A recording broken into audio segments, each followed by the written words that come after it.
केंद्रात नरेंद्र, राज्यात देवेंद्र आणि रवींद्र हे आता गणित पक्क बसलंय. जतमध्ये निर्विवाद यश मिळालेलं आहे. जिल्हा परिषदमध्ये काय सांगा? जत विधानसभा मतदारसंघातील मायबाप जनतेचं मी मनापासून आभार व्यक्त करतो. 9 पैकी 8 जिल्हा परिषद गट हे भारतीय जनता पार्टीच्या चिन्हावरती निवडून दिलेले आहेत.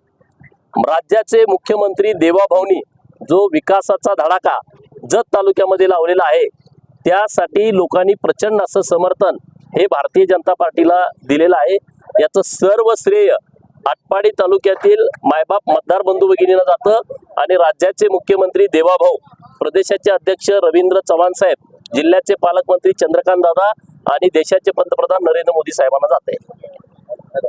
आटपाडी तालुक्यामध्ये तुमच्या ज्या वहिनी होते त्यांना यश मिळालेलं आहे, मात्र 2-3 ठिकाणी आटपाडी तालुक्यामध्ये अत्यंत चुरशीची निवडणूक झाली. त्यामध्ये 3 जागेवरती भारतीय जनता पार्टीचा पराभव झालाय आणि एक जी जागा आहे निंबोडे गटामध्ये, त्या गटामध्ये भारतीय जनता पार्टीचा विजय झालाय.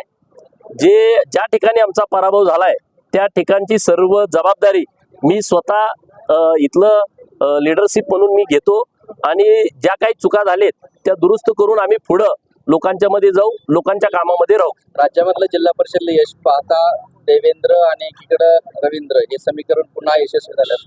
केंद्रात नरेंद्र, राज्यात देवेंद्र आणि रवींद्र हे आता गणित पक्क बसलंय.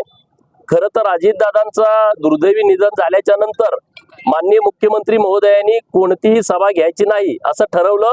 मुख्यमंत्री स्वतः कुठेही प्रचाराला गेले नाहीत, परंतु मुख्यमंत्री महोदयांनी भारतीय जनता पार्टीवरती लोकांचा प्रचंड विश्वास आहे आणि तो विश्वास पुन्हा एकदा जिल्हा परिषद आणि पंचायत समितीच्या निवडणुकामध्ये सिद्ध झालाय.